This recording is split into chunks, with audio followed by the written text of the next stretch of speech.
जन्माद्यस्य यतोऽन्वयादितरतश्चार्थेष्वभिज्ञस्वराट् तेने ब्रह्म हृदाय आदिकवये मुह्यन्ति यं सूरयः तेजो वारिमृदां यथा विनिमयो यत्र त्रिसर्गो मृषा धाम्ना स्वेन सदा निरस्तकुहकं सत्यं परं धीमहि निगमकल्पतरोर्गलितं फलं शुकमुखादमृतद्रवसंयुतम्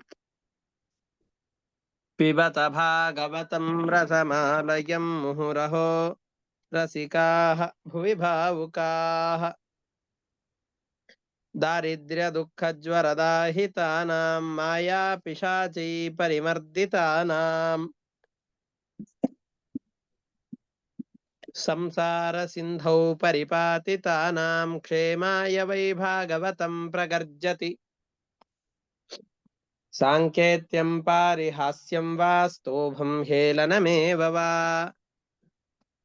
वैकुण्ठनामग्रहणम् अशेषाघहरं विदुः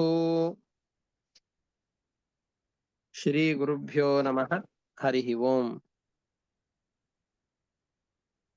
ಇಲ್ಲಿಯವರೆಗಿನ ಪ್ರವಚನದಲ್ಲಿ ದುರ್ವಾಸ ಮುನಿಗಳ ಶಾಪ, ಆ ಶಾಪದ ಪ್ರಭಾವದಿಂದಾಗಿ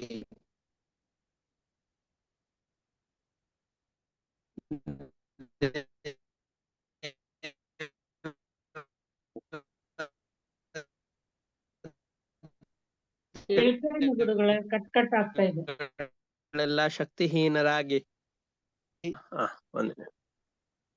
ಒಂದೇ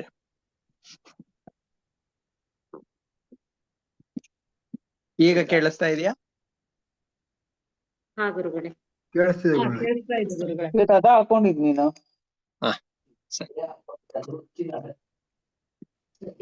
ಕೂತ್ಕೊಂಡೆ.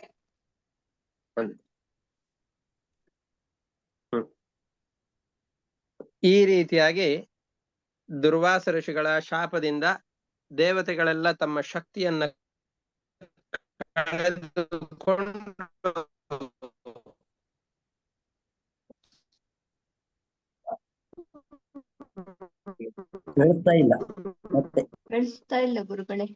ಬಿದ್ದಿದ್ದಾರೆ, ಮೂರ್ಛೆಗೊಂಡು ಬಿದ್ದಿದ್ದಾರೆ.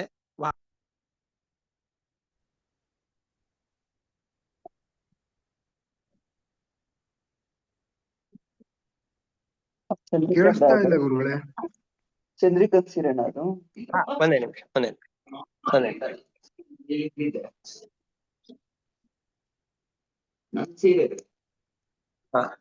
ದೇವತೆಗಳಿಗೆ ಏನು ಯುದ್ಧ ಮಾಡುವ ಚೈತನ್ಯ ಇತ್ತು, ಆ ಎಲ್ಲ ಚೈತನ್ಯವೂ ಕೂಡ ಉಡುಗಿ ಹೋಗಿಬಿಟ್ಟಿದೆ. ಋಷಿಗಳ ಶಾಪದಿಂದಾಗಿ ಅವರಿಗೆ ಯುದ್ಧ ಮಾಡುವಂತಹ ಚೈತನ್ಯ ಏನಿತ್ತೋ ಆ ಚೈತನ್ಯ ಎಲ್ಲವೂ ಕೂಡ ಉಡುಗಿ ಹೋಗಿದೆ. ಯುದ್ಧವನ್ನು ಮಾಡುವಂತಹ ಸಾಮರ್ಥ್ಯ ಕಳೆದು ಹೋಗಿದೆ. ಅದಕ್ಕೆ ಅವ್ರು ಏನ್ ಮಾಡ್ತಾ ಇದ್ದಾರೆ ಅಂದ್ರೆ, ಯುದ್ಧವನ್ನು ಮಾಡಬೇಕು ಅಂತ ಹೊರಟು, ನಾವು ಮೂರ್ಛೆ ತಪ್ಪಿ ಬಿದ್ದಿದ್ದೇವೆ, ಏನ್ ಮಾಡಬಹುದು, ಯುದ್ಧದ ಸಂದರ್ಭದಲ್ಲಿ ನಾವು ಹೇಗೆ ಈ ಅಸುರರನ್ನ ಜಯಿಸಬಹುದು, ಅನೇಕ ಉಪಾಯಗಳನ್ನ ಮಾಡ್ತಾ ಇದ್ದಾರೆ. ಆ ಅನೇಕ ಉಪಾಯಗಳನ್ನ ಮಾಡಿದಾಗ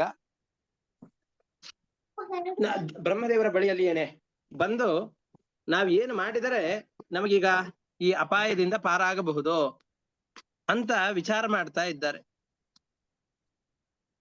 ಕೇಳಿಸ್ತಾ ಇದೆಯಾ?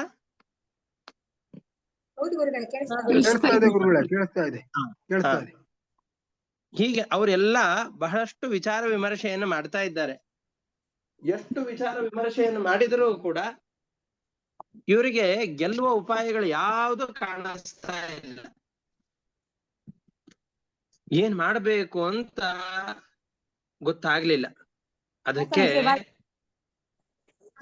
ಮೇರು ಪರ್ವತದಲ್ಲಿಯೇ ಇರುವಂತಹ ಬ್ರಹ್ಮದೇವರ ಒಂದು ಸಭೆ ಇದೆ. ಆ ಸಭೆಗೆ ಅಂತ ಹೋಗ್ತಾ ಇದ್ದಾರೆ. ಆ ಸಭೆಯಲ್ಲಿ ಹೋಗಿ ಬ್ರಹ್ಮದೇವರ ಬಳಿಯಲ್ಲಿ ಎಲ್ಲರೂ ವಿಜ್ಞಾಪನೆ ಮಾಡಿಕೊಳ್ತಾ ಇದ್ದಾರೆ. ಬ್ರಹ್ಮದೇವರೇ, ನಮಗಿಷ್ಟು ದೊಡ್ಡ ಆಪತ್ತು ಒದಗಿದೆ. ಅವ್ರು ಬಂದು ಹೇಳೋದಕ್ಕಿಂತ ಮುಂಚೆನೆ ಬ್ರಹ್ಮದೇವರಿಗೆಲ್ಲ ಏನೋ ದೊಡ್ಡ ಅಪಘಾತವಾಗಿದೆ, ದೇವತೆಗಳ ಶಕ್ತಿ ಎಲ್ಲ ಉಡುಗಿ ಹೋಗಿದೆ ಅಂತ ಗೊತ್ತಾಯ್ತು ಅವ್ರಿಗೆ. ಯಾಕೆ ಅಂತಂದ್ರೆ, ಯಾರಾದ್ರೂ ಬಂದು ನಮ್ ಜೊತೆಯಲ್ಲಿ ಮಾತನಾಡಬೇಕಾದ್ರೆ ಮುಖದಲ್ಲಿ ಗೆಲುವಿತ್ತು ಅಂತಂದ್ರೆ ಆವಾಗ ಏನೋ ಸಂತೋಷದಲ್ಲಿದ್ದಾರೆ ಅಂತ ನಮಗ್ ಗೊತ್ತಾಗತ್ತೆ. ಇಲ್ಲ, ಮುಖ ಎಲ್ಲ ತೇಜಸ್ಸಿನಿಂದ ರಹಿತವಾಗಿದೆ ಅಂತಾದ್ರೆ, ನಿಸ್ತೇಜರಾಗಿದ್ದಾರೆ ಅಂತಂದ್ರೆ ಏನೋ ಅಪಘಾತವಾಗಿದೆ, ಏನೋ ಬೇಸರದಲ್ಲಿದ್ದಾರೆ ಅಂತ ನಾವೆಲ್ಲ ಅಂದ್ಕೊಂಡ್ಬಿಡ್ತೇವೆ. ನೋಡಿದ ತಕ್ಷಣದಲ್ಲಿ ನಮಗ್ ಗೊತ್ತಾಗಿ ಹೋಗ್ಬಿಡತ್ತೆ. ಇವರ ಕಾಂತಿ ಇಲ್ಲ, ಮೈಯಲ್ಲಿ ಅಲ್ಲಿ ಇಲ್ಲಿ ಎಲ್ಲ ಗಾಯದ ಕಲೆಗಳೆಲ್ಲ ಇದೆ.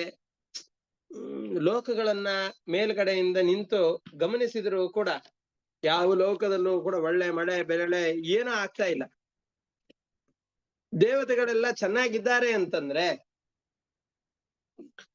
ದೇವತೆಗಳು ಶಕ್ತಿಯುಕ್ತರಾಗಿದ್ದಾರೆ ಅಂತಂದ್ರೆ ಭೂಲೋಕದಲ್ಲಿ ಯಾವುದೇ ವಿಧವಾದಂತಹ ಅಮಂಗಳಗಳು ಕಾಣಬಾರದು. ಕಾಲಕ್ಕೆ ಮಳೆ ಆಗಬೇಕು, ಸರಿಯಾದ ಕಾಲಕ್ಕೆ ಬಿಸಿಲು ಬರಬೇಕು, ಸರಿಯಾದ ಕಾಲಕ್ಕೆ ಬೆಳೆಗಳು ಬರಬೇಕು.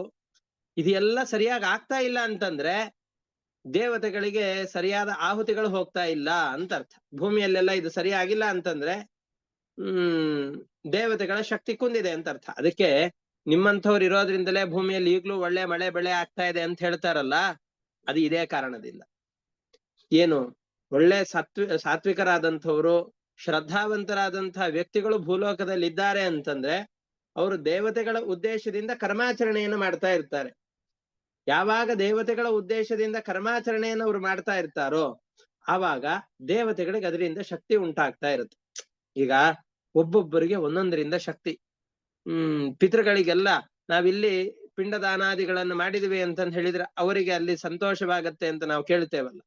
ಹಾಗೆ ದೇವತೆಗಳ ಉದ್ದೇಶದಿಂದ ನಾವೇನಾದ್ರೂ ಸತ್ಕರ್ಮಗಳ ಆಚರಣೆಯನ್ನು ಇಲ್ಲಿ ಮಾಡಿದೆವು ಅಂತ ಆದ್ರೆ ಆವಾಗ ಪರಲೋಕದಲ್ಲಿರುವಂತಹ ದೇವತೆಗಳಿಗೆ ಅದರಿಂದ ಬೇಕಾದಷ್ಟು ಶಕ್ತಿ ಬರುತ್ತೆ. ಶಕ್ತರಾದಂತಹ ದೇವತೆಗಳು ಎಷ್ಟೇ ಅಡೆತಡೆಗಳು ಬಂದರೂ ಕೂಡ ಅದನ್ನ ಮೀರಿ ಜನರಿಗೆಲ್ಲ ಬೇಕಾದಂತಹ ಸೌಭಾಗ್ಯಗಳನ್ನು ಕೊಟ್ಟು ಶಕ್ತಿಯಿಂದ ಅವರನ್ನ ಸೋಲಿಸಿ ಭೂಮಿ ಎಲ್ಲ ಸಮೃದ್ಧವಾಗಿರುವ ಹಾಗೆ ನೋಡಿಕೊಳ್ಳುತ್ತಾರೆ. ಭೂಮಿ ಯಾವಾಗ ಸಮೃದ್ಧವಾಗಿರುತ್ತೋ ಆವಾಗ ದೇವತೆಗಳಿಂದ ನಾವೆಲ್ಲ ಸುಖವಾಗಿದ್ದೇವೆ ಅಂತ ತಿಳಿದು ಜನ ಮತ್ತೆ ದೇವತೆಗಳ ಉದ್ದೇಶದಿಂದ ಯಜ್ಞ ಯಾಗಾದಿಗಳನ್ನು ಮಾಡ್ತಾರೆ. ಅದರಿಂದ ಮತ್ತೆ ದೇವತೆಗಳಿಗೆ ಶಕ್ತಿ ಹೋಗ್ತಾ ಇರುತ್ತೆ. ಇದು ಈ ರೀತಿಯಾದಂತಹ ಚಕ್ರದ ರೀತಿಯಲ್ಲಿ ಚೈನ್ ಲಿಂಕ್ ಅಂತ ಕರೀತಾರಲ್ಲ, ಆ ರೀತಿಯಾಗಿರುತ್ತೆ. ಬ್ರಹ್ಮದೇವರ ಎದುರುಗಡೆಯಲ್ಲಿ ಇವ್ರು ಬಂದು ನಿಂತಿದ್ದಾರೆ.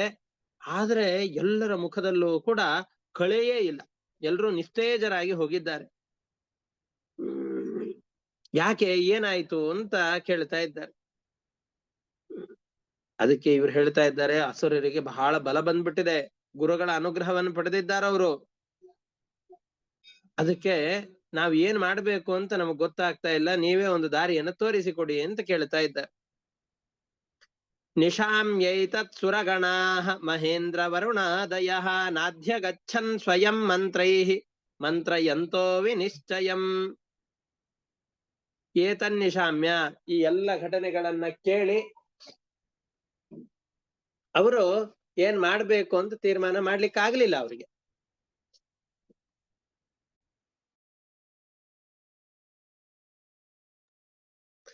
ಏನ್ ಮಾಡ್ಬೇಕು ಅಂತ ತಿಳಿಲಿಕ್ಕೆ ಆಗದೆ ಇರುವಂತಹ ದೇವತೆಗಳು, ಹೇ ಒಟ್ಟಿಗೆ ಕೂತ್ ಚರ್ಚೆ ಮಾಡೋಣ, ಒಂದ್ ಮೀಟಿಂಗ್ ಮಾಡೋಣ, ಮೀಟಿಂಗ್ ಅಲ್ಲಿ ನಮಗ್ ಬಂದಿರುವಂತಹ ಸಮಸ್ಯೆಗಳಿಗೆ ಏನಾದ್ರೂ ಪರಿಹಾರ ಸಿಗಬಹುದು ಅಂತ ಒಟ್ಟಿಗೆ ಕೂತ್ಕೊಂಡು ಗ್ರೂಪ್ ಡಿಸ್ಕಷನ್ ಮಾಡಿದ್ರು. ಮೊದಲಿಗೆ ಸಂಘ ಚಿಂತನೆಯನ್ನ ಮಾಡಿ ಆ ಚಿಂತನೆಯಲ್ಲಿಯೂ ತಮ್ಮ ಆಪತ್ತಿಗೆ ಪರಿಹಾರ ಕಾಣದೇ ಇದ್ದಾಗ, ಹಾಗಾದ್ರೆ ಹೈಯರ್ ಅಥಾರಿಟಿ ಉತ್ತಮಾಧಿಕಾರಿಗಳ ಬಳಿಯಲ್ಲಿಯೇ ಹೋಗೋಣ, ನಮಗೆ ಈ ಕೆಲಸದಲ್ಲಿ ನಿಯಮನ ಮಾಡಿದಂತಹ ಬ್ರಹ್ಮದೇವರ ಬಳಿಯಲ್ಲಿ ಹೋಗಿ ನಮ್ಮ ಅಳಲನ್ನ ತೋಡಿಕೊಳ್ಳೋಣ, ಅವರಿಂದಲಾದ್ರೂ ನಮಗೆ ಸಮಾಧಾನ ಸಿಗಬಹುದು ಅಂತ ಯೋಚನೆ ಮಾಡಿದ್ರು. ಅದಕ್ಕೆ ದೇವತೆಗಳೆಲ್ಲ ಅಲ್ಲಿಗೆ ಹೋಗಿದ್ದಾರೆ. ಅವ್ರ ಮುಖ ನೋಡಿದ ತಕ್ಷಣದಲ್ಲಿ ಅವ್ರಿಗೆ ಗೊತ್ತಾಯ್ತು ಇವರಿಗೆ ಏನೋ ತೊಂದರೆ ಆಗಿದೆ ಅಂತ. ತಥೋ ಬ್ರಹ್ಮ ಸಭಾಂ ಜಗ್ಮುಹು ಮೇರೋರ್ ಮೂರ್ಧನಿ ಸರ್ವಶಃ ಸರ್ವಂ ವಿಜ್ಞಾಪಯಾಂಚಕ್ರುಹು ಮಂತ್ರಯಂತೋ ವಿನಿಶ್ಚಯಂ. ಸರ್ವಂ ವಿಜ್ಞಾಪಯಾಂಚಕ್ರುಹು ಪ್ರಣತಾಃ ಪರಮೇಷ್ಟಿನೇ ಎಲ್ಲರೂ ಬ್ರಹ್ಮದೇವರಿಗೆ ನಮಸ್ಕಾರ ಮಾಡಿ ತಮಗೆ ಬಂದಂತಹ ಆಪತ್ತುಗಳನ್ನ ಅವರು ಪರಿಹಾರ ಮಾಡ್ತಾ ಇದ್ದಾರೆ. ಆದ್ಮೇಲೆ ಸವಿಲೋಕೇಂದ್ರ ವಾಯುವಾದೀನ್ ನಿಸ್ಸತ್ವಾನ್ ವಿಗತ ಪ್ರಭಾನ್ ಲೋಕಾನ್ ಅಮಂಗಲ ಪ್ರಾಯಾನ್ ಅಸುರಾಶ್ಚೈವ ಯಥಾ ವಿಭು. ಅಸುರರಿಗೆ ಯಾವಾಗ್ಲೂ ಶಕ್ತಿ ಕಡಿಮೆ ಇರಬೇಕು, ಆದ್ರೆ ಅದಕ್ಕೆ ವಿಪರೀತವಾಗಿ ಅಸುರರಿಗೆ ಬಹಳ ಶಕ್ತಿ ಬಂದ್ಬಿಟ್ಟಿದೆ. ಯಾಕೆ ಇಷ್ಟು ಶಕ್ತಿ ಬಂದಿದೆ? ಲೋಕಗಳೆಲ್ಲ ಯಾಕೆ ಅಲ್ಲೋಲ ಕಲ್ಲೋಲವಾಗಿದೆ? ದೇವತೆಗಳಿಗೆ ನಿಸ್ತೇಜರಾಗಿದ್ದಾರೆ ಯಾಕೆ ಅಂತ ವಿಚಾರ ಮಾಡ್ತಾ ಇದ್ದಾರೆ. ಇದಾದ ಮೇಲೆ ಇದಕ್ಕೇನ್ ಪರಿಹಾರ ಮಾಡಬೇಕು ಅಂತ ಅವರು ಯೋಚನೆ ಮಾಡಿದ್ರು. ಯೋಚನೆ ಮಾಡುವಾಗ ಏಕಾಗ್ರ ಚಿತ್ತದಿಂದ ಪರಮಾತ್ಮನನ್ನ ಸ್ಮರಣೆ ಮಾಡಿಕೊಂಡ್ರು. ನಮಗೆ ಯಾವುದೇ ಯೋಚನೆಗಳು ಏನ್ ಬಂದ್ರು ಅದಕ್ಕೆ ದೊಡ್ಡ ಪರಿಹಾರ ಕೊಡುವವನು ಯಾರು ಅಂದ್ರೆ ಪರಮಾತ್ಮ ಒಬ್ಬನೇ.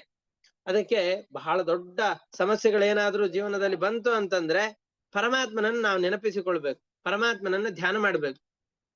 ಪರಮಾತ್ಮನನ್ನ ಧ್ಯಾನ ಮಾಡಿದರೆ ನಮ್ಮ ಕಷ್ಟಕ್ಕೆ ಅವನು ಏನೋ ಒಂದು ಪರಿಹಾರವನ್ನು ಸೂಚನೆ ಮಾಡುತ್ತಾನೆ. ಹಾಗೆ ಚತುರ್ಮುಖ ಬ್ರಹ್ಮದೇವರು ಕೂಡ ಪರಮಾತ್ಮನನ್ನ ನೆನಪಿಸಿಕೊಳ್ತಾ ಇದ್ದಾರೆ. ಆವಾಗ ಅವರಿಗೊಂದು ಉತ್ತರ ಗೊತ್ತಾಯ್ತು. ಆ ಉತ್ತರವನ್ನು ದೇವತೆಗಳಿಗೆ ಹೇಳ್ತಾ ಇದ್ದಾರೆ. ಸಮಾಹಿತೇನ ಮನಸಾ ಸಂಸ್ಮರನ್ ಪುರುಷಂ ಪರಂ ಉವಾಚೋತ್ಫುಲ್ಲ ವದನೋ ದೇವಾನ್ ಸ ಭಗವನ್ ಪರಃ. ದೇವತೆಗಳಲ್ಲಿ ಶ್ರೇಷ್ಠನಾದವನು, ಜೀವೋತ್ತಮನಾದವನು, ಜೀವರಾದ ದೇವತೆಗಳಲ್ಲಿ ಉತ್ತಮನಾದವನು, ಜೀವೋತ್ತಮನಾದಂತಹ ಬ್ರಹ್ಮದೇವರು ದೇವತೆಗಳ ಪ್ರಾರ್ಥನೆಯನ್ನ ಮನ್ನಿಸಿ ಏನ್ ಮಾಡ್ಬೇಕು ಅಂತ ವಿಚಾರ ಮಾಡಿದರು. ಪರಮಾತ್ಮನನ್ನ ಪ್ರಾರ್ಥನೆ ಮಾಡಿದರು. ಒಂದು ಉಪಾಯ ಗೊತ್ತಾಯ್ತು. ಮನಸ್ಸಿನ ಪ್ರಫುಲ್ಲತೆಯನ್ನ ತೋರಿಸ್ತಾ ಮುಖದಲ್ಲಿ ನಗುವಿನ ಛಾಯೆಯನ್ನ ತೋರಿಸಿ ದೇವತೆಗಳಿಗೆ ಅಂತ ಒಂದು ಉಪಾಯವನ್ನು ಹೇಳ್ತಾ ಇದ್ದಾರೆ. ನಾವೆಲ್ಲ ಯಾರಿಂದ ಹುಟ್ಟಿದ್ದೇವೋ? ನಾವೆಲ್ಲ ಹುಟ್ಟಿರೋದು ಪರಮಾತ್ಮನ ಸಾಮರ್ಥ್ಯದ ಒಂದು ಲೇಷದಿಂದ ಅಷ್ಟೇ. ಪರಮಾತ್ಮನ ಸಾಮರ್ಥ್ಯ ಒಂದು ಅಪಾರವಾದಂತಹ ಸಾಗರವಾದ್ರೆ ಅದರ ಒಂದು ಬಿಂದುವಿನಷ್ಟು ಶಕ್ತಿಯಿಂದ ನಾವಿಡೀ ಜಗತ್ತಿನಲ್ಲಿರುವ ಜನರು ಹುಟ್ಟಿದ್ದೇವೆ. ಮತ್ತಿದ್ರಲ್ಲಿ ಸಮಸ್ಯೆ ಏನು ಅಂತಂದ್ರೆ ಪರಮಾತ್ಮನ ಒಂದು ಅಂಶ ಸಾಮರ್ಥ್ಯದಿಂದ ನಾವೆಲ್ಲ ಹುಟ್ಟಿದ್ದೇವೆ ಅಂತಂದ್ರೆ ಈ ಮರದಲ್ಲಿರುವಂತಹ ಏನದು ಸಾವಿರಾರು ಎಲೆಗಳಲ್ಲಿ ಒಂದು ಎಲೆಯನ್ನು ಕಿತ್ಕೊಂಡು ನಮ್ಮನೆ ಮನೆಯ ಇದು ಏನನ್ನ ತೋರಣವನ್ನು ಮಾಡಿದ್ದೇವೆ ಅಂತಂದ್ರೆ ಆ ಮರದಲ್ಲಿರುವಂತಹ ಎಲೆಗಳನ್ನು ಕಿತ್ಕೊಂಡು ಮಾಡಿರ್ತೇವಲ್ಲ, ಹಾಗೆ ಪರಮಾತ್ಮ ನನ್ನಲ್ಲಿರುವಂತಹ ಸಾಮರ್ಥ್ಯ ಏನಿದೆಯೋ ಅದರ ಒಂದು ಅಂಶದಿಂದ ಇಡೀ ಜಗತ್ತನ್ನು ಸೃಷ್ಟಿ ಮಾಡ್ತೇನೆ ಅಂತ ಮಾಡಿದ್ದಲ್ಲ. ಇವ್ರ ಮನೆಯ 100ನೇ ಒಂದು ಅಂಶದಷ್ಟು ನಮ್ಮ ಮನೆ ಇದೆಯಪ್ಪ. ಭಾರತದ ರಾಷ್ಟ್ರಪತಿ ಭವನ ಏನಿದೆಯೋ ಅದರ 100ನೇ ಒಂದು ಅಂಶದಷ್ಟು ನಮ್ಮ ಮನೆ ಇದೆ ಅಂತ ಹೇಳಿದ್ರೆ ಅವ್ರ ಮನೆ 100ನೇ ಒಂದು ಅಂಶದಷ್ಟು ಭಾಗವನ್ನ ನಾವು ಕತ್ತರಿಸಿಕೊಂಡು ನಮ್ಮ ಮನೆ ಮಾಡಿದ್ದ? ಹಾಗಲ್ಲ. ಅಷ್ಟು ದೊಡ್ಡದಾದ ಜಾಗದ ವಿಸ್ತೀರ್ಣ ಏನಿದೆಯೋ ಅದರ ಒಂದು ಅಂಶ ಎಷ್ಟಿದೆಯೋ ಅಷ್ಟೇ ಭಾಗದಷ್ಟು ನನ್ನ ಮನೆ ಇದೆ ಅಂತ ಅರ್ಥ. ಅಷ್ಟೇ ಹೊರತಾಗಿ ಆ ಮನೆಯ ಒಂದು ಭಾಗವನ್ನು ಕಿತ್ಕೊಂಡು ಬಂದು ನಮ್ಮ ಮನೆ ಮಾಡಿದ್ದೇನೆ ಅಂತ ಅರ್ಥ ಅಲ್ಲ. ನಿಮ್ ಮನೆಯಲ್ಲಿ ಎಷ್ಟು ಜನ ಇದ್ದೀರಿ? ಅಥವಾ ನಿಮ್ಮೂರಲ್ಲಿ ಎಷ್ಟು ಜನ ಇದ್ದಾರೆ? 1,00,000 ಜನ ಇದ್ದಾರೆ. ಅಯ್ಯೋ, ನಮ್ಮ ಹಳ್ಳಿಯಲ್ಲಿ ನಿಮ್ಮ ಊರಿನಲ್ಲಿರುವ ಜನರ 4/4ನೇ ಒಂದು ಭಾಗದಷ್ಟು ಜನ ಇದ್ದಾರೆ ಅಂತಂದ್ರೆ ಆ ಊರಿನ 25% ಜನರನ್ನು ತಗೊಂಬಂದು ಇವ್ರ ಊರಿನಲ್ಲಿ ಇಟ್ಟಿರೋದಿಲ್ಲ. ಅಂದ್ರೆ ಆ ಸಂಖ್ಯೆಯಲ್ಲಿ ಜನ ಇಲ್ಲಿರ್ತಾರೆ ಅಂತ ಅರ್ಥ. ಅಲ್ಲಿಯವರು ಅಲ್ಲಿದ್ದೇ ಇರ್ತಾರೆ, ಅದರ ಜೊತೆಯಲ್ಲಿ ಇಷ್ಟು ಸಂಖ್ಯೆಯ ಜನ ಇಲ್ಲೂ ಇರ್ತಾರೆ ಅಂತ ಅರ್ಥ. ಹಾಗೆ ಪರಮಾತ್ಮನ ಅನಂತ ಶಕ್ತಿಯ ಮಧ್ಯದಲ್ಲಿ ಒಂದು ಅಂಶ ಶಕ್ತಿಯನ್ನ ಒಂದು ಭಾಗ ಮಾಡಿದ್ರೆ ಅದರಲ್ಲಿ ಎಷ್ಟು ಸಾಮರ್ಥ್ಯ ಬರಬಹುದು?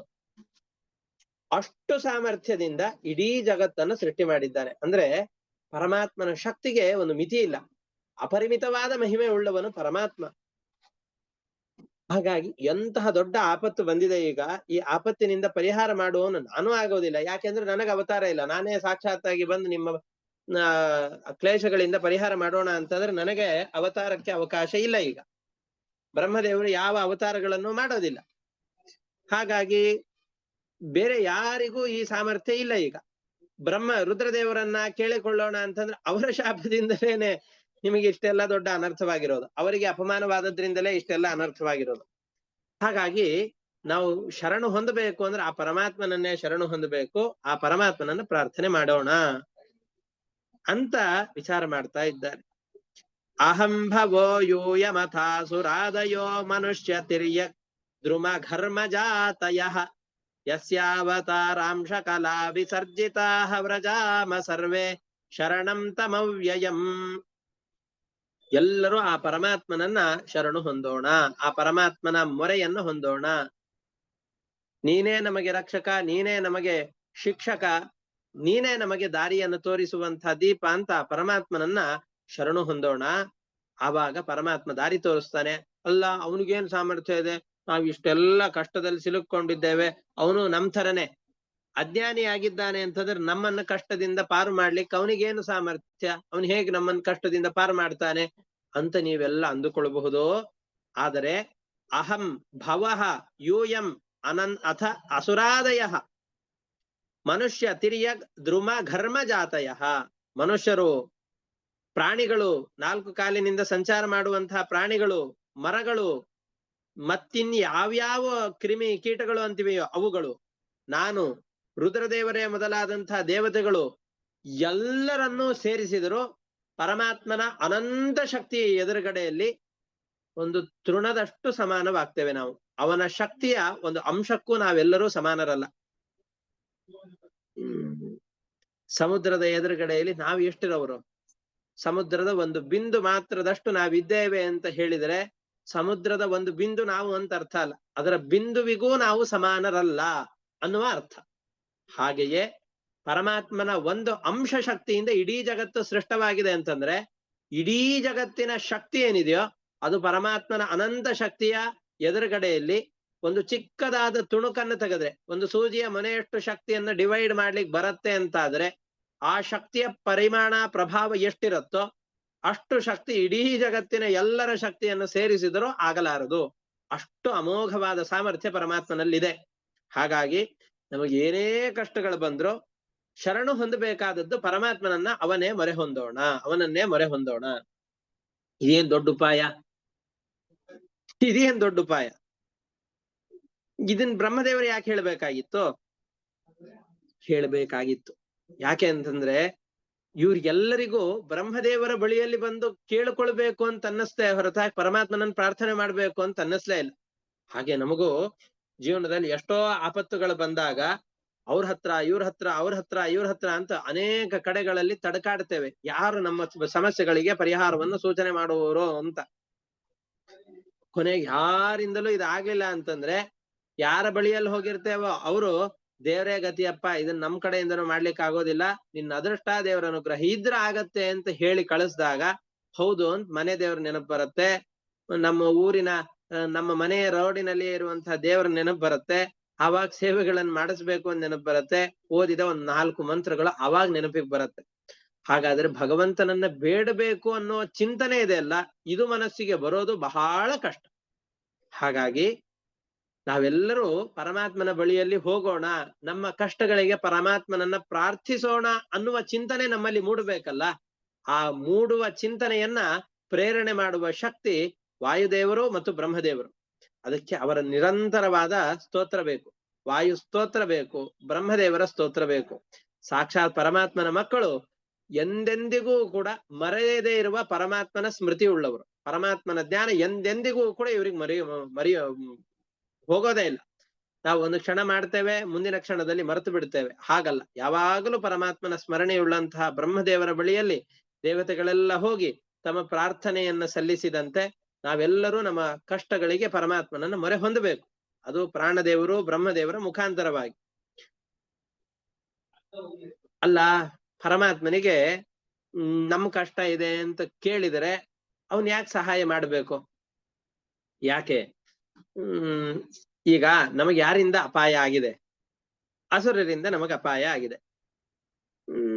ನಾವು ಕೇಳಿದ ತಕ್ಷಣ ನಮಗ್ ಕಷ್ಟ ಆಗಿದೆ ಅಂತ ಅಂದುಕೊಂಡು ಮಾತ್ರಕ್ಕೆ ಪರಮಾತ್ಮ ಬಂದ ಅವರನ್ನು ಕೊಲ್ತಾನೆ ಅಂತಂದ್ರೆ, ಹಾಗಾದ್ರೆ ಅವರನ್ನು ಕೊಂದಿದ್ರಿಂದ ಪರಮಾತ್ಮನಿಗೆ ಏನಾದ್ರೂ ಉಪಯೋಗ ಇದೆಯೋ?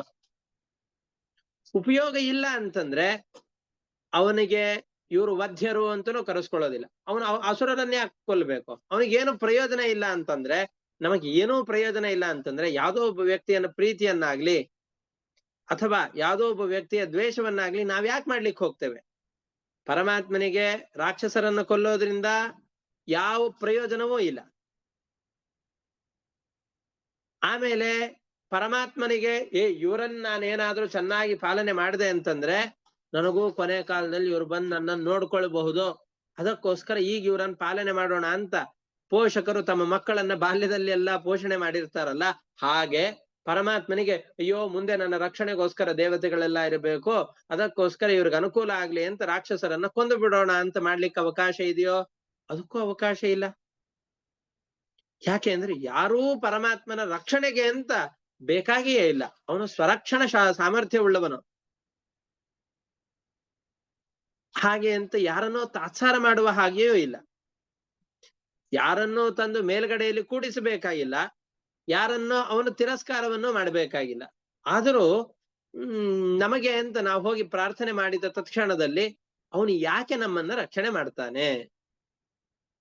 ನಾವು ಹೋಗಿ ಪ್ರಾರ್ಥನೆ ಮಾಡೋಣ ಅಂತ ನೀವು ಹೇಳಿದರೆ ಹೋಗಿ ಮಾಡ್ತೇವೆ. ನಮ್ಮನ್ನ ರಕ್ಷಣೆ ಮಾಡಿದ್ರಿಂದ ಅವನಿಗೇನ್ ಪ್ರಾಫಿಟ್, ಏನ್ ಉಪಯೋಗ ಸಿಕ್ತು? ಶಾಸ್ತ್ರದಲ್ಲಿ ಒಂದು ಮಾತಿದೆ, ಪ್ರಯೋಜನಂ ಅನುದ್ದೇಶ್ಯ ನ ಮಂದೋಪಿ ಪ್ರವರ್ತತೆ. ಏನೋ ಒಂದು ತನಗೆ ಉಪಯೋಗ ಇಲ್ಲ ಅಂತಂದ್ರೆ ಹುಚ್ಚನೂ ಪ್ರವೃತ್ತಿ ಮಾಡೋದಿಲ್ಲ. ಹುಚ್ಚನಿಗೂ ಯಾರಾದ್ರೂ ಬಾ ಅಂತ ಕರೆದ್ರೆ ಯಾಕೆ ಅಂತ ಕೇಳ್ತಾನೆ. ಹಾಗಾಗಿ ಪರಮಾತ್ಮ ನಾವು ಕರೆದ ತಕ್ಷಣದಲ್ಲಿ ಬರಬೇಕು ಅಂದ್ರೆ ಅವನಿಗೆ ಇದರಿಂದ ಏನಾದ್ರೂ ಪ್ರಯೋಜನ ಇರಬೇಕಲ್ಲ. ಏನೋ ಪ್ರಯೋಜನ ಇಲ್ದೇನೆ ನಾವು ಕರೆದಿದ್ದೇವೆ ಅಂತ ಬಂದ್ಬಿಟ್ಟು ನಮ್ಮನ್ನ ರಕ್ಷಣೆ ಯಾಕೆ ಮಾಡ್ತಾನವನು? ಅದಕ್ಕೆ ಬ್ರಹ್ಮದೇವರು ಇದಕ್ಕೂ ಅವರೇ ಸಮಾಧಾನವನ್ನು ಕೊಡ್ತಾ ಇದ್ದಾರೆ. ಹೌದು, ಪರಮಾತ್ಮ ಅವನ ಪ್ರಯೋಜನದ ಉದ್ದೇಶದಿಂದ ಯಾರನ್ನೂ ರಕ್ಷಣೆ ಮಾಡೋದಿಲ್ಲ. ಆದ್ರೆ ಅವನೇ ಒಂದು ಸಂವಿಧಾನವನ್ನು ಮಾಡ್ಕೊಂಡಿದ್ದಾನೆ. ಏನದು ಸಂವಿಧಾನ? ಪರಮಾತ್ಮನ ಮಾತು ವೇದಗಳು. ಹೀಗಿರ್ಬೇಕು ಹೀಗಿರಬಾರ್ದು ಅಂತ ಮನುಷ್ಯರಿಗೆ ದಾರಿಯನ್ನು ತೋರಿಸುವಂತಹ ಧರ್ಮಗ್ರಂಥಗಳು ಭಾರತದಲ್ಲಿ ಇರಬೇಕು ಅಂದ್ರೆ ಭಾರತದ ಸಂವಿಧಾನವನ್ನ ಅನುಸರಿಸಿಕೊಂಡು ನಾವೆಲ್ಲ ಬದುಕಬೇಕು. ಈ ಸಂವಿಧಾನಕ್ಕೆ ವಿರುದ್ಧವಾಗಿ ನಾವು ನಡೆದುಕೊಂಡ್ವಿ ಅಂತಾದ್ರೆ, ಆ ಸಂವಿಧಾನದಲ್ಲಿ ಯಾವ್ದನ್ನ ತಪ್ಪು ಅಂತ ಹೇಳಿದ್ದಾರೋ ಆ ತಪ್ಪುಗಳನ್ನು ನಾವು ಮಾಡ್ತಾ ಇದ್ದೇವೆ ಅಂತಾದ್ರೆ, ಸಂವಿಧಾನದ ಪ್ರಕಾರ ನಮಗೇನು ಶಿಕ್ಷೆಗಳಾಗಬೇಕೋ ಆ ಎಲ್ಲ ಶಿಕ್ಷೆಗಳು ನಮಗಾಗತ್ತೆ. ಅದೇ ರೀತಿಯಾಗಿ ನಾವೇನಾದ್ರೂ ಸತ್ಪ್ರಜೆಗಳಾಗಿ ಇದ್ವಿ ಅಂತಂದ್ರೆ, ಸತ್ಪ್ರಜೆ ಒಂದು ದೇಶದಲ್ಲಿ ಹೇಗೆ ನಿರ್ಭಯವಾಗಿ ಬದುಕಬೇಕೋ ಆ ಬದುಕುವಂತಹ ಸೌಕರ್ಯವನ್ನು ಆ ಸಂವಿಧಾನ ನಾವು ಒದಗಿಸಿ ಕೊಡುತ್ತೆ. ಹಾಗೆಯೇ ದೇವತೆಗಳಾದ ನೀವು ನಾವೆಲ್ಲರೂ ಕೂಡ ಪರಮಾತ್ಮನ ಸಂವಿಧಾನ ವೇದಗಳಿಗೆ ಅನುಗುಣವಾಗಿ ಪ್ರಜೆಗಳ ರಕ್ಷಣೆಯನ್ನು ಮಾಡಿಕೊಂಡು ಪರಮಾತ್ಮನಿಂದ ನಿಯುಕ್ತವಾದಂತಹ ಕೆಲಸದಲ್ಲಿ ಶ್ರದ್ಧೆಯಿಂದ ತೊಡಗಿಕೊಂಡು ನಾವಿದ್ದೇವೆ. ಹಾಗಿದ್ದಾಗ ಪರಮಾತ್ಮ ನಮ್ಮನ್ನ ಅನುಗ್ರಹ ಮಾಡುವ ಉದ್ದೇಶದಿಂದ ಇಷ್ಟೆಲ್ಲ ಕರ್ಮಗಳನ್ನ ಮಾಡ್ತಾ ಇದ್ದಾನೆ. ಅವನು ನಮಗೋಸ್ಕರ ನಿರ್ಮಾಣ ಮಾಡಿಕೊಟ್ಟಂತಹ ಸಂವಿಧಾನಕ್ಕೆ ಅನುಗುಣವಾಗಿ ನಾವು ಬದುಕ್ತಾ ಇದ್ದೇವೆ ಅಂತಾದ್ರೆ ಆ ಭಕ್ತರು ಯಾರು? ಭಗವಂತನ ಭಕ್ತರು ಯಾರು ಅಂತಂದ್ರೆ ಆ ಸಂವಿಧಾನವನ್ನು ಪಾಲಿಸೋರು. ಭಕ್ತರನ್ನ ಪಾಲಿಸುವುದು ಪರಮಾತ್ಮನ ಪರಮಧ್ಯೇಯ. ಯಾರು ನನ್ನ ಸಂವಿಧಾನವನ್ನ ಸರಿಯಾಗಿ ಅನುಷ್ಠಾನ ಮಾಡ್ತಾ ಇರ್ತಾರೋ ಅವರು ನಮ್ಮ ದೇಶದಲ್ಲಿ ನಿರ್ಭಯವಾಗಿ ಬದುಕಬಹುದು. ಇದು ಎಲ್ಲ ದೇಶದ ಸಂವಿಧಾನಗಳು ಹೇಳುವಂತಹದ್ದಿದೆ. ಹಾಗಾದ್ರೆ ಸತ್ಪ್ರಜೆಗಳನ್ನ ರಕ್ಷಣೆ ಮಾಡುವಂತಹದ್ದು ರಾಜ ಮತ್ತು ರಾಷ್ಟ್ರದ ಜವಾಬ್ದಾರಿ ಹೇಗೋ ಹಾಗೆ ಭಗವಂತನ ಸಂವಿಧಾನವಾದಂತಹ ವೇದವನ್ನ ಅನುಸರಿಸಿ ಬದುಕುವಂತಹ ಜೀವರು ಯಾರಿದ್ದಾರೋ ಅವರನ್ನ ರಕ್ಷಣೆ ಮಾಡುವಂತಹದ್ದು ಪರಮಾತ್ಮನ ಜವಾಬ್ದಾರಿ. ಆ ಸಂವಿಧಾನದಂತೆ ನಡೆದುಕೊಳ್ಳುವವರು ಯಾರಿದ್ದಾರಲ್ಲ ಅವರನ್ನ ಭಕ್ತರು ಅಂತ ಕರೀತಾರೆ ಅಷ್ಟೇ. ಭಗವಂತನ ಭಕ್ತರು ಅಂದ್ರೆ ಏನರ್ಥ? ರಾಷ್ಟ್ರ ಭಕ್ತರು ಅಂದ್ರೆ ಏನರ್ಥ? ದೇಶದ ಸಂವಿಧಾನವನ್ನ ಗೌರವಿಸಿ ಅದರಂತೆ ಬದುಕುವಂತಹ ಜನರನ್ನಲ್ವಾ ರಾಷ್ಟ್ರ ಭಕ್ತರು ಅಂತ ಕರೆಯೋದು. ಹಾಗೆ ಭಗವದ್ ಭಕ್ತರು ಅಂತಂದ್ರು ಅಷ್ಟೇ. ಭಗವಂತನ ಸಂವಿಧಾನವಾದಂತಹ ವೇದಗಳಿಗೆ ಪುರಾಣದಲ್ಲಿ ಹೇಳಿದ ಹಾಗೆ ಸ್ಮೃತಿ ಗ್ರಂಥಗಳಲ್ಲಿ ಹೇಳಿದಂತೆ ಪ್ರಾಮಾಣಿಕವಾದಂತಹ ಇನ್ನೊಬ್ಬರಿಗೆ ತೊಂದರೆಯಾಗದಂತಹ 4 ಜನಕ್ಕೆ ಅನುಕೂಲ ಮಾಡುವಂತಹ ಜೀವನವನ್ನು ಯಾವ ವ್ಯಕ್ತಿ ಮಾಡ್ತಾ ಇರ್ತಾನೋ ಅವನನ್ನ ರಾಷ್ಟ್ರ ಭಕ್ತ ಅಂತ ಇಲ್ಲಿ ಕರೆಯುವಂತೆ ವಿಷ್ಣು ಭಕ್ತ ಭಗವದ್ ಭಕ್ತ ಅಂತ ಕರೀಬಹುದು. ರಾಷ್ಟ್ರ ಭಕ್ತನನ್ನ ರಕ್ಷಣೆ ಮಾಡುವಂತಹದ್ದು ರಾಷ್ಟ್ರ ಮತ್ತು ರಾಜನ ಕರ್ತವ್ಯ ಹೇಗೋ ಹಾಗೇನೆ ಭಗವಂತನ ಭಕ್ತರನ್ನ ರಕ್ಷಣೆ ಮಾಡುವಂತಹದ್ದು ಭಗವಂತನ ಕರ್ತವ್ಯ. ಹಾಗಾಗಿ ಅವನ ಕರ್ತವ್ಯವನ್ನ ನಾವು ಮಾಡ್ತಾ ಇರೋದ್ರಿಂದ, ಅವನು ನಮಗೆ ವಿಧಿಸಿದ ಕರ್ತವ್ಯಗಳನ್ನ ನಾವು ಪ್ರಾಮಾಣಿಕವಾಗಿ ಮಾಡ್ತಾ ಇರೋದ್ರಿಂದ ನಮ್ಮನ್ನ ರಕ್ಷಣೆ ಮಾಡುವ ಜವಾಬ್ದಾರಿ ಭಗವಂತನಿಗೆ ಇದ್ದೇ ಇದೆ. ಅವನಿಗೇನು ಪ್ರಯೋಜನ ಇಲ್ಲದೆ ಹೋದ್ರು ಅವನು ಮಾಡಿದ ಸಂವಿಧಾನ ರಕ್ಷಕರು ನಾವಾದ್ದರಿಂದ, ಆ ಮಾರ್ಗದಲ್ಲಿ ನಡೆಯುತ್ತಾ ಇರುವಂತವರು ನಾವಾದ್ದರಿಂದ ನಮ್ಮನ್ನ ಪರಮಾತ್ಮ ರಕ್ಷಣೆ ಮಾಡ್ಲೇಬೇಕು. ಹಾಗಾಗಿ ನಾವು ಕಂಡು ಪ್ರಾರ್ಥನೆ ಮಾಡಿದರೆ ಪರಮಾತ್ಮ ನಮ್ಮನ್ನ ರಕ್ಷಣೆ ಮಾಡಿಯೇ ಸಿದ್ಧ. ಹಾಗಾಗಿ ಪರಮಾತ್ಮ ನಮ್ಮಲ್ಲಿ ಸತ್ವಗುಣವನ್ನ ಅಭಿವೃದ್ಧಿ ಮಾಡಿ ನಮಗೆ ಬೇಕಾದಂತಹ ಸಾಮರ್ಥ್ಯವನ್ನು ತುಂಬಿಸ್ತಾನೆ. ನ ಯಸ್ಯ ವಧ್ಯ ನ ಚ ರಕ್ಷಣೀಯ ನೋಪೇಕ್ಷಣೀಯಾದರ ಆದರಣೀಯ ಪಕ್ಷ ಅಥಾಪಿ ಸರ್ಗ ಸ್ಥಿತಿ ಸಂಯಮಾರ್ಥಂ ಧತ್ತೆ ರಜಃ ಸತ್ವ ತಮಾಂಸಿ ಕಾಲೇ. ಪರಮಾತ್ಮನಿಗೆ ಯಾರೂ ಸ್ವಭಾವತಃ ವಧ್ಯರಿಲ್ಲ. ಯಾವುದೋ ಒಂದು ಮಗು ನಮ್ಮ ದೇಶದಲ್ಲಿ ಹುಟ್ಟಿದೆ ಅಂತಾದ್ರೆ ಹುಡ್ತಾನೆ, ಆ ಮಗುವಿಗೆ ಗಲ್ಲು ಶಿಕ್ಷೆಯನ್ನು ಹಾಕಬೇಕು ಅಂತ ಯಾವ ಸಂವಿಧಾನದಲ್ಲೂ ಹೇಳಿಲ್ಲ. ಇವನಿಗೆ ಪರಮವೀರ ಚಕ್ರವನ್ನು ಕೊಡಬೇಕು ಅಂತನೋ ಯಾವ ಸಂವಿಧಾನದಲ್ಲೂ ಹುಟ್ಟಿದ ತಕ್ಷಣದಲ್ಲಿ ಮಾಡೋದಿಲ್ಲ. ರಾಜನೂ ಮಾಡೋದಿಲ್ಲ. ಯಾರನ್ನ ಇವನು ಹೋಗ್ಲಿ ಬಿಡಪ್ಪ, ಇವನು ಯಾವುದಕ್ಕೂ ಉಪಯೋಗ ಇಲ್ಲ, ಇವನನ್ನ ಪೋಷಣೆ ಮಾಡೋದು ಬೇಡ, ತಿರಸ್ಕಾರ ಮಾಡೋದು ಬೇಡ ಅಂತ ಉಪೇಕ್ಷಣೆಯನ್ನು ಯಾರು ಮಾಡೋದಿಲ್ಲ. ಹೊರತಾಗಿ ಆ ಮಗು ಬೆಳೆದಂತೆ ರಾಷ್ಟ್ರಕ್ಕೆ ತಾನು ಹಿತಕಾರಿಯಾದರೆ ಅವನಿಗೆ ಪಾರಿತೋಷಕಗಳನ್ನ, ಅದೇ ರೀತಿಯಾಗಿ ಪುರಸ್ಕಾರಗಳನ್ನ ಆ ರಾಜ್ಯ ಮತ್ತು ರಾಷ್ಟ್ರದ ರಾಜ ಮಾಡ್ತಾನೆ. ಒಂದು ವೇಳೆ ರಾಷ್ಟ್ರಕ್ಕೆ ದೇಶಕ್ಕೆ ಅಹಿತನಾದ ಅಂತಾದರೆ ಅವನಿಗೆ ತಿರಸ್ಕಾರವನ್ನು ಮಾಡ್ತಾನೆ. ವಸ್ತುತಸ್ತು ಆ ರಾಜನಿಗಾಗ್ಲಿ ರಾಷ್ಟ್ರಕ್ಕಾಗ್ಲಿ ಆ ಹುಟ್ಟಿದಂತಹ ವ್ಯಕ್ತಿಯಿಂದ ಸ್ವಭಾವತಃ ಪ್ರೀತಿಯೂ ಇರೋದಿಲ್ಲ, ದ್ವೇಷವೂ ಇರೋದಿಲ್ಲ, ತಿರಸ್ಕಾರವೂ ಇರೋದಿಲ್ಲ, ಏನೂ ಇರೋದಿಲ್ಲ.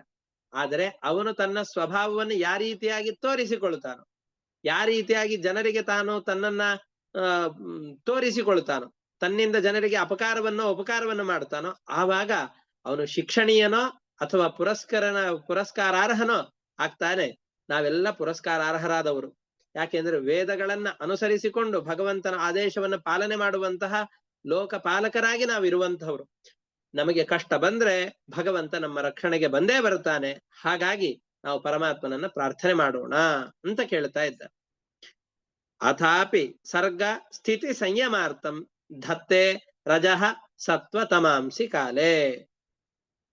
ಅಯಂತು ತಸ್ಯ ಸ್ಥಿತಿ ಪಾಲನ ಕ್ಷಣಃ ಸತ್ವಂ ಜುಷಾಣಸ್ಯ ಭವಾಯ ದೇಹಿನಾಂ ತಸ್ಮಾತ್ ವ್ರಜಾಮಹ ಶರಣಂ ಜಗದ್ಗುರುಂ ಸ್ವಾನಾಂ ಸನೋಧಾಸ್ಯತಿ ಶಂಸುರಪ್ರಿಯ. ಇದು ಎಷ್ಟು ಒಳ್ಳೆ ಮಾತು. ಸ್ವಾನಾಂ ಸನೋಧಾಸ್ಯತಿ ಶಂಸುರಪ್ರಿಯ. ದೇವತೆಗಳಿಗೆ ಪ್ರಿಯನಾದವನು ಪರಮಾತ್ಮ. ದೇವತೆಗಳಿಗೆ ದೇವತೆಗಳು ಅನ್ನೋ ಕಾರಣದಿಂದ ಪ್ರಿಯನಲ್ಲ. ದೇವತೆಗಳು ತನ್ನ ಸಂವಿಧಾನವನ್ನು ರಕ್ಷಣೆ ಮಾಡ್ತಾ ಇದ್ದಾರೆ ಅನ್ನೋ ಕಾರಣದಿಂದ ಪರಮಾತ್ಮನಿಗೆ ದೇವತೆಗಳೆಲ್ಲ ಅತ್ಯಂತ ಪ್ರೀತಿ ಪಾತ್ರರಾದವರು. ಅಂತಹ ವ್ಯಕ್ತಿಗಳಿಗೆ ಸ್ವಾನಾಂ ಸಹ ಶಂಧಾಸ್ಯತಿ, ದೇವತೆಗಳನ್ನ ತನ್ನವರು ಅಂತ ಅಂದುಕೊಳ್ತಾನೆ. ಭಗವಂತನ ಭಕ್ತರಾಗಿ ಯಾರಿರ್ತಾರೋ ಅವರನ್ನ ತನ್ನವರು ಅಂತ ಅವನು ಪುರಸ್ಕಾರ ಮಾಡ್ತಾನೆ. ಪುರಸ್ಕಾರ ಮಾಡಿ ಅವನು ತನ್ನವರಾದಂತಹ ಭಕ್ತರಿಗೆ ಶಂ ಸಹ ವಿಧಾಸ್ಯತಿ, ಒಳ್ಳೆಯ ಸಂಪತ್ತು ಬರುವ ಹಾಗೆ ಅವರನ್ನ ಪ್ರೇರಣೆ ಮಾಡ್ತಾನೆ. ಸಹ ಶಂ ಧಾಸ್ಯತಿ, ನಮಗೆ ಮಂಗಳವನ್ನು ಉಂಟು ಮಾಡಿಯೇ ಮಾಡ್ತಾನೆ. ಹಾಗಾಗಿ ನಾವು ಪರಮಾತ್ಮನನ್ನ ಮೊರೆ ಹೊಂದೋಣ. ಯಾಕೆ ಅಂತಂದ್ರೆ ಇದು ಸ್ಥಿತಿ ಸಮಯ. ಪ್ರಳಯ ಸಮಯ ಆಗಿತ್ತು ಅಂತಂದ್ರೆ ದೇಶದಲ್ಲಿ ಇಂತಹ ದುರ್ಭಿಕ್ಷೆ ಬಂದ್ರೆ ನೀವೆಲ್ಲ ಸುಮ್ಮನೆ ಇರಿ, ತೊಂದ್ರೆ ಇಲ್ಲ, ನೀವು ಈ ಕಡೆ ಬಂದ್ಬಿಡಿ ಅಂತ ಕರೆಸ್ಕೊಂಡು ಬಿಡ್ತಾ ಇದ್ದ ದೇವತೆಗಳನ್ನ.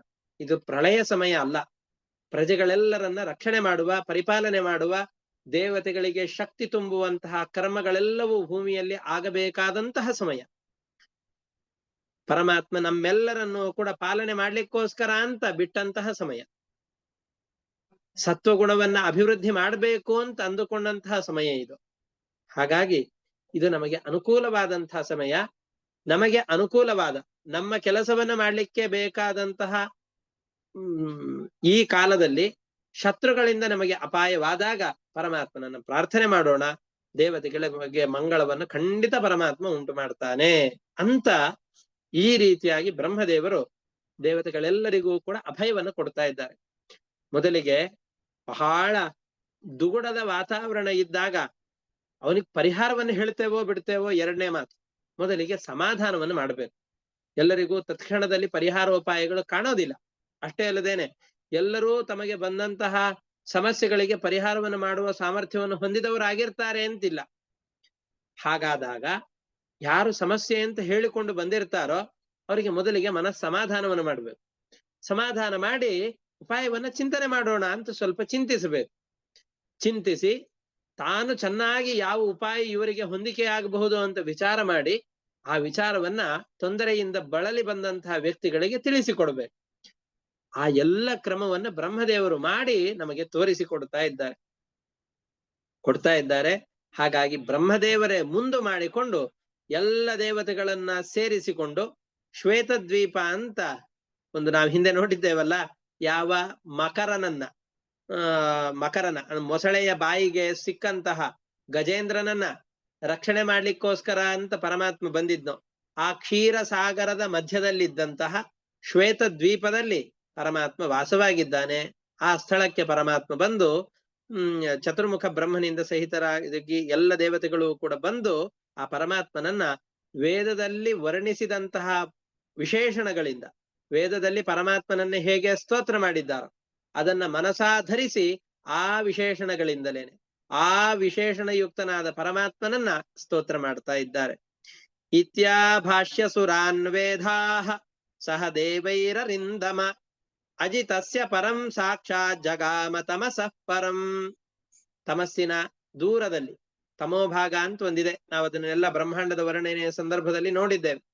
ಆ ತಮೋಭಾಗದಿಂದ ಮುಂದೆ ಇರುವಂತಹ ಶ್ವೇತ ದ್ವೀಪದ ಬಳಿಯಲ್ಲಿ ಹೋಗ್ತಾ ಇದ್ದಾರೆ. ತತ್ರ ದೃಷ್ಟ ಸ್ವರೂಪಾಯ ಶ್ರುತ ಪೂರ್ವಾಯ ಚಾಭ್ಯಧಾತ್ ಸ್ತುತಿಂ ಅದ್ಭುತ ದೈವೀಭಿ ಗೀರ್ಭಿರ್ಸ್ವಹಿತೇಂದ್ರಿಯ. ಅಲ್ಲಿ ಅದೃಶ್ಯ ಸ್ವರೂಪನಾದಂತಹ ಪರಮಾತ್ಮ ನಮ್ಮಂತಹ ಸಾಮಾನ್ಯ ಜನರಿಗೆ ಕಾಣುವವನಲ್ಲ. ಕಾಣಿಸದೆ ಹೋದರೂ ಕೂಡ ಹಿಂದೆ ಯಾವ ವೇದ ವಾಕ್ಯಗಳಿಂದಾಗಿ ಪರಮಾತ್ಮನನ್ನ ಸ್ತೋತ್ರ ಮಾಡಿದ್ರೋ ಅಂತಹ ಆ ಪರಮಾತ್ಮನನ್ನ ಮತ್ತೆ ತಾವು ಅದನ್ನ ಅಧ್ಯಯನ ಮಾಡಿದವರು ಆದ್ರಿಂದ ಸ್ತೋತ್ರಗಳಿಂದ ಪರಮಾತ್ಮನ ವರ್ಣನೆಯನ್ನ ಮಾಡ್ತಾ ಇದ್ದಾರೆ ಅಂತ ಇದರಲ್ಲಿ ಹೇಳ್ತಾ ಇದ್ದಾರೆ. ಮುಂದೆ ಬ್ರಹ್ಮದೇವರು ಆ ಪರಮಾತ್ಮನನ್ನು ಯಾವ ರೀತಿಯಾಗಿ ಸ್ತೋತ್ರ ಮಾಡ್ತಾ ಇದ್ದಾರೆ ಅನ್ನೋ ಕಥೆಯನ್ನ ಮುಂದಿನ ಪಾಠದಲ್ಲಿ ನೋಡೋಣ. ಇದರಲ್ಲಿಯೇ ಬರುವಂತಹ ಒಂದು ಪ್ರಶ್ನೆಗೆ ಉತ್ತರವನ್ನು ಗಮನಿಸೋಣ. ಈಗ ಶ್ವೇತದ್ವೀಪ, ಅನಂತಾಸನ, ವೈಕುಂಠ ಇವೆಲ್ಲವೂ ಮುಕ್ತ ಸ್ಥಾನಗಳು. ಮುಕ್ತರಾದಂತಹ ವ್ಯಕ್ತಿಗಳು ಮಾತ್ರ ಪ್ರವೇಶ ಮಾಡ್ಲಿಕ್ಕಿರುವಂತಹ ಸ್ಥಾನಗಳು. ಈ ದೇವತೆಗಳು ಯಾರೂ ಇನ್ನೂ ಮುಕ್ತರಾಗಿಲ್ಲ. ಹಾಗಿದ್ದಾಗ ಇವರು ಆ ಶ್ವೇತದ್ವೀಪಕ್ಕೆ ಹೋಗಿ ಪರಮಾತ್ಮನ ಸ್ತೋತ್ರವನ್ನು ಮಾಡ್ಲಿಕ್ಕೆ ಹೇಗೆ ಸಾಧ್ಯ ಅಂತ ಪ್ರಶ್ನೆ. ಅದಕ್ಕೆ ಉತ್ತರ ಇಷ್ಟೇ. ಶ್ವೇತದ್ವೀಪದಲ್ಲಿ ಎರಡು ಭಾಗ ಇದೆ. ಒಂದು ಮುಕ್ತ ಸ್ಥಾನ, ಅಮುಕ್ತ ಸ್ಥಾನ ಅಂತ. ಅಮುಕ್ತರಾದಂತ, ಈಗ ರಾಜಭವನಕ್ಕೆ ಹೋಗಿದ್ವಿ ಅಂತ ನಾವು ಅಂತೇವೆ. ರಾಜಭವನಕ್ಕೋ ರಾಷ್ಟ್ರಪತಿ ಭವನಕ್ಕೋ ನಾವು ಹೋಗಿದ್ವಿ ಅಂತಂದ್ರೆ ಒಳಗಡೆ ಹೋಗಿದ್ದೀವಿ ಅಂತಲ್ಲ. ಆ ಗೇಟ್ ಹೊರಗಡೆಯಲ್ಲಿ ನಿಂತ್ಕೊಂಡು ಅಲ್ಲಿ ರಾಜಪಥ್ ಅಂತಂದಿರತ್ತೆ, ಅದ್ರ ಎದುರುಗಡೆ ನಿಂತ್ಕೊಂಡು ಫೋಟೋ ತಕೊಂಡು ಬರ್ತೇವೆ. ನಾವು ಹೋಗಿದ್ದೆ ಅಲ್ಲಿ ರಾಷ್ಟ್ರಪತಿ ಭವನಕ್ಕೆ ಅಂತ ಹೇಳ್ತೇವೆ.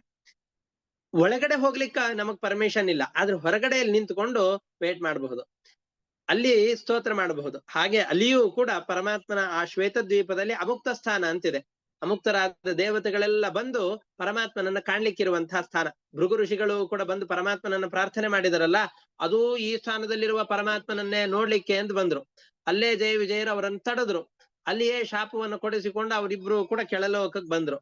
ಅಲ್ಲಿ ಪರಮಾತ್ಮ ಈಗ ಈ ಮುಖ್ಯಮಂತ್ರಿಗಳೆಲ್ಲರೂ ಕೂಡ ಜನರ ಅಹವಾಲುಗಳನ್ನು ಕೇಳಲಿಕ್ಕೋಸ್ಕರ ಜನತಾ ದರ್ಶನ ಅಂತ ತಮ್ಮ ಮನೆ ಹೊರಗಡೆ ಬರ್ತಾರಲ್ಲ, ಹಾಗೆ ಪರಮಾತ್ಮನು ಕೂಡ ಆವಾಗ ಬಂದು ತನ್ನನ್ನು ಯಾರಾದ್ರೂ ಕೇಳ್ಕೊಂಡು ಬಂದ್ರು ಅಂತಂದ್ರೆ ಒಳಗಡೆ ಸಂತೋಷ ಹೋದ್ರೆ ಒಳಗಡೆಯಿಂದ ಪರಮಾತ್ಮ ಹೊರಗಡೆಯಲ್ಲಿ ಬಂದು ಇವರ ಸಂದೇಶಗಳನ್ನ ಸ್ವೀಕಾರ ಮಾಡಿ ಅವರ ಆಪತ್ತುಗಳಿಗೆ ಪರಿಹಾರವನ್ನು ಕೊಡ್ತಾನೆ. ಅಂತಹ ಸ್ಥಳದಲ್ಲಿ ಹೋಗಿ ದೇವತೆಗಳೆಲ್ಲರೂ ಕೂಡ ಪ್ರಾರ್ಥನೆ ಮಾಡ್ತಾ ಇದ್ದಾರೆ. ಮುಂದೆ ಪರಮಾತ್ಮನ ಸ್ತೋತ್ರವನ್ನ ಬ್ರಹ್ಮನೇ ಮೊದಲಾದ ಎಲ್ಲ ದೇವತೆಗಳು ಕೂಡ ಮಾಡ್ತಾರೆ. ಆ ಸ್ತೋತ್ರದ ವಿವರಣೆಯನ್ನ ಮತ್ತೆ ಮುಂದಿನ ಪಾಠದಲ್ಲಿ ನೋಡೋಣ ಅಂತ ಹೇಳ್ತಾ ಇವತ್ತಿನ ಪಾಠವನ್ನ ಇಷ್ಟಕ್ಕೆ ಮುಕ್ತಾಯ ಮಾಡ್ತಾ ಇದ್ದೇನೆ. ಹರಯೇ ನಮಃ. ಶ್ರೀಕೃಷ್ಣಾರ್ಪಣಮಸ್ತು. ಅನೇನ ಭಾವಿ ಯತ್ಪುಣ್ಯಂ ತೇನ ಪ್ರೀಣಾತು ಕೇಶವಃ. ಹರಯೇ ನಮಃ. ಶ್ರೀಕೃಷ್ಣ.